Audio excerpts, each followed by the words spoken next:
Leonardo da Vinci. To me, he's the smartest person to have ever walked in the universe. Let me give you a DMT story that exemplifies Leonardo da Vinci's genius. I once took a hyper dose of DMT. And as I was in the universe, I realized I could talk to the entities and they would give me some answers. And I really started doing art during that time. I was 2 years into painting. But to me, I found Leonardo da Vinci so fascinating because he was able to do so much in just 64 years of life. So as I was in space, looking at emptiness, I saw Leonardo da Vinci's soul. And the way that I saw it is that his soul looked heavy, like it was dense. You know how some things have the same size but different density? Out of all the souls that out there, Leonardo da Vinci's was the densest soul. And I asked the entity, why was Leonardo da Vinci so good at everything? And you know what he told me that blew my mind? I was expecting something profound. I was expecting something mystical. But he gave me the complete opposite, right? What he said to me was as anticlimactic as it was profound. And it was this.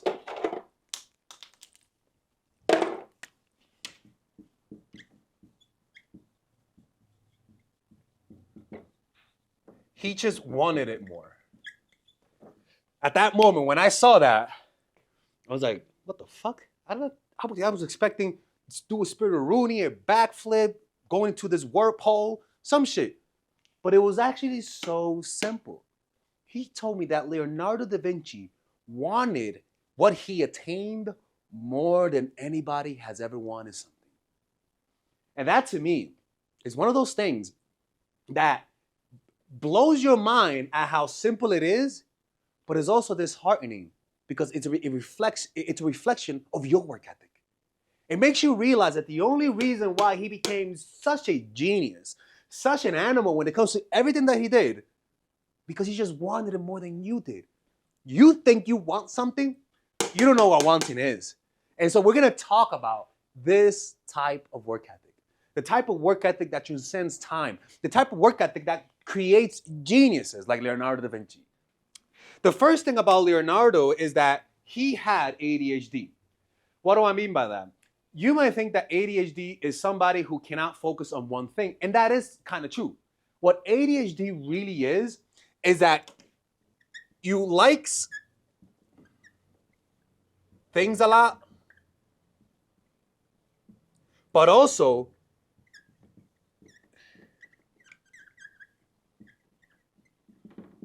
you like a lot of things a lot, but you also get bored easily. Leonardo da Vinci is an example of that. When he would study something, he wouldn't just study something halfway, right? He would study things at 100%. And the thing about Leonardo that people found ADHD was that he never stayed with one topic. He would go from art to anatomy to flying. Let me give you an example. How do you think those things happen? Well, first of all, he was told to create an angel by Verrocchio. And because he wanted to make an angel, he wanted to make a realistic angel. So Leonardo da Vinci started studying birds because he wanted to depict real life wings. And then as he was studying birds, he was studying the mechanics of bird. And he asked himself, how do they fly? And so in his study of trying to create the perfect wing, he then delved deeply into the anatomy of bird. From that, he started studying aerodynamics, started doing experiments with flying, and started learning how to fly. As you can see, it does look disorderly. But at the peak of Leonardo's lack of order,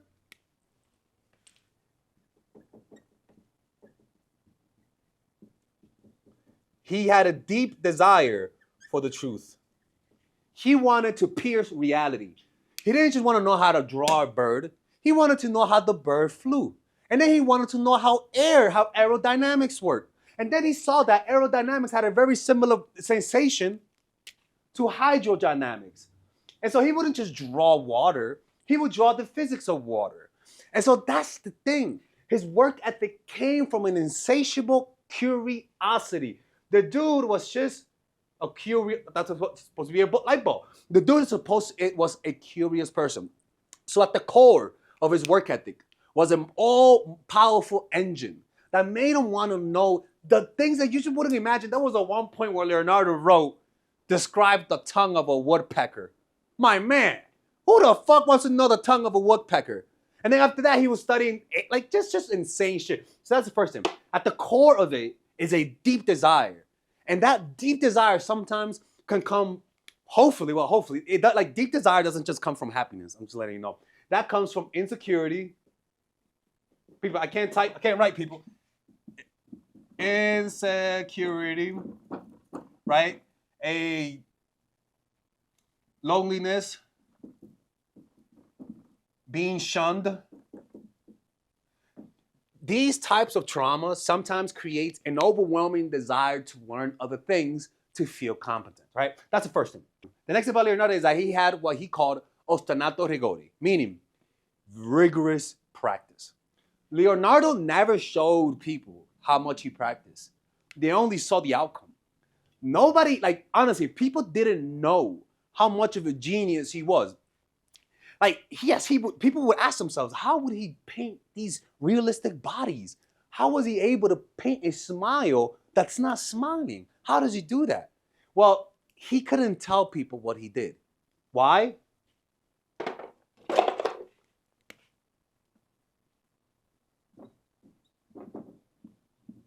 Because it was against the law. He could not dissect corpses. In Leonardo's day, he dissected over 56 human body and hundreds of animal body.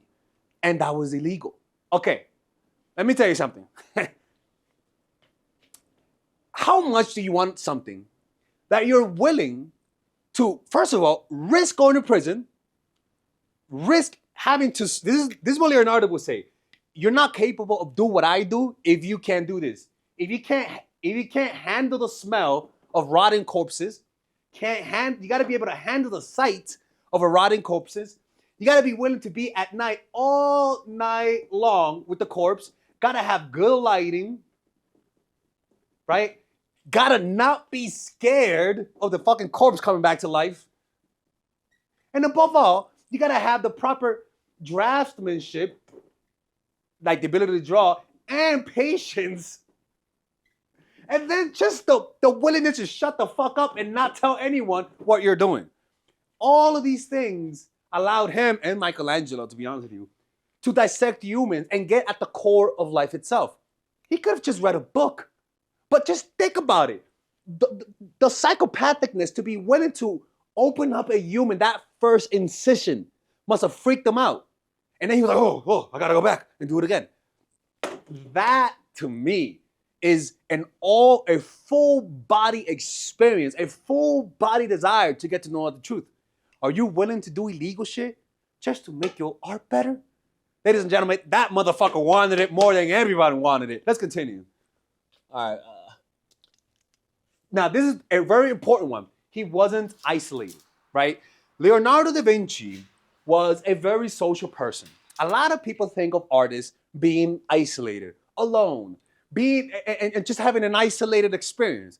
Leonardo always loved to be around people. When he was a little baby Leonardo, he would draw out in the forest in Vinci because his dad was an accountant and he had Leonardo illegitimately.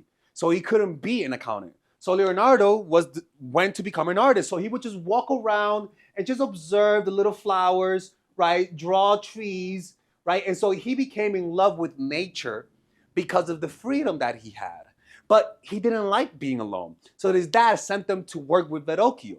And in there, he learned engineering, art, everything except anatomy. He did everything. And because of that, he became interested into every type of topic. He was around people.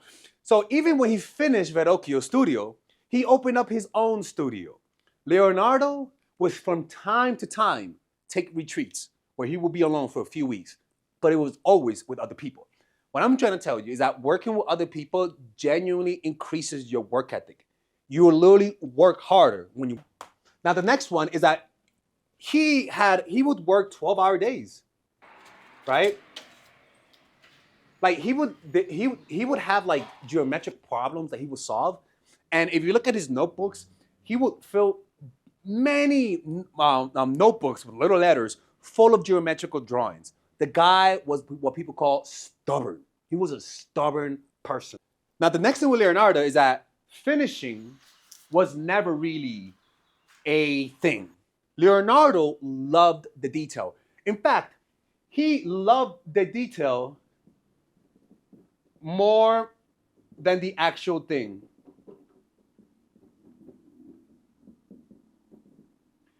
Meaning, he would love the process of finishing more than finishing itself. And the reason why that is because life is in the details. He got at the core of of making his paintings look so realistic. For example, the smile. He was able to capture. By the way, nobody painted smiles back then, because it's very hard to hold a smile. So most people painted with a like a serious face. To draw and paint with a smile takes like creative risk. He would do that because he studied the little noses, the little muscles. When he would dissect people illegally, he realizes that there's some little muscles that every artist misses. Through those little details, that little detail brought to life his whole painting. So remember, finishing is never a thing for Leonardo. An example of that is The Last Supper, okay? The Last Supper, the painting was almost finished. But Leonardo couldn't find somebody that looked like Judas. He said nobody looked evil enough, right? And he was late for that project, like many projects. And the king was like pissed off. He was like, dude, where's my painting? I'm gonna execute your ass. And Leonardo was like, look, man, I can't find an evil person. I need to get this one right. Took him months to get that person. And it finished with a masterpiece. Now, you might say that's irrelevant, but that's why you're not Leonardo da Vinci. That the little details that you find irrelevant, Leonardo, that was the reason why his painting became relevant, right? And last but not least, Leonardo was a big fan of actually being isolated and being in complete silence with his paintings. I think that is at the crux of Leonardo da Vinci, is that his eyes, he would look at things for a very long time and contemplate them. There were moments, people who recalled Leonardo da Vinci's work ethic, where they would say he would paint for 12 hours straight. Then the next day, he would not even touch a brush, would look at his paintings for like 8 hours, and then put one brush stroke, and then go back home. Leonardo had this weird work ethic where for periods, like imagine this is January, and imagine this is December, for periods of months, he would work hard, relentlessly. And then for periods, he wouldn't even touch a brush. He would paint for years and then not even want to be known as a painter. He would say, please recognize me for this, for that. Don't you notice what that means? His desire was never for admiration or praise, right? So Leonardo would just be in silence and look at his paintings. And the reason why that is, he said he just wanted to internalize it. He would literally look at it like a meditation. And one of the things that increases your work ethic, if I'm being honest with you, is literally consciously doing nothing. Like, I know you don't do nothing sometimes, but I want you to do nothing on purpose. Which means, motherfucking meditating, people. Meditation will literally give you work ethic. Look, you guys don't know me because this is a new channel, but if you guys watched my videos last year, up until like a year and a half, you'll notice I wouldn't make as many videos as I'm making now. It was up until when I went to my first 10-day meditation retreat.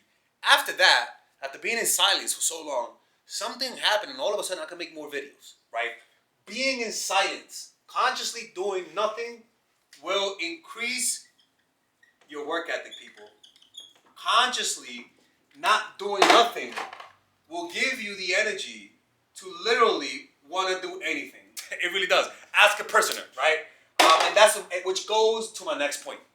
And this is why he was such a genius. Leonardo never wanted to be so good at so many things for the sake of it. The truth is, he never wanted it for the praise. Michelangelo was more so for praise. Leonardo, man, people really didn't know the extent because dozens of years until people found his anatomical drawings. It's not like he died and wanted people to see it. So this is, to me, is at the core of Leonardo. His work ethic didn't come from desire for praise. It came because he loved the process. The love for the process was the engine of his work ethic. The love for the sake of discovering was the engine of his work ethic. To a certain point, I'm not going to call Leonardo autistic because he was very social, but at the end of the day, he did have ADHD. The ability to hyper-focus, the ability to go from subject to subject as long as they're related. Motherfucker, don't you dare and do fucking science today and then try to fucking, everything's related to science, right? Anyways, try to find something that is related, right? For example, me, I like drawing. I like making YouTube videos. Took me years to come up with a way to integrate those. And I finally have, and I like what I'm doing more. This process feels more fun than the other process, right? I can promise you, Leonardo loved what he did.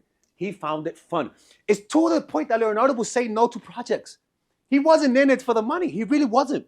He was in it to just find the truth, all right? So this is at the core of Leonardo's desire. Leonardo's work ethic. He just wanted it more than you did. And honestly, that is one explanation that is very difficult to accept and look at ourselves and say, what does that say about me? Motherfucker, that says you don't want it. You think you do, but your ego tells you you want it more. But if your ego allowed you to see the truth, you'll go into a depression. But then from that depression, you will rise a stronger person. All right.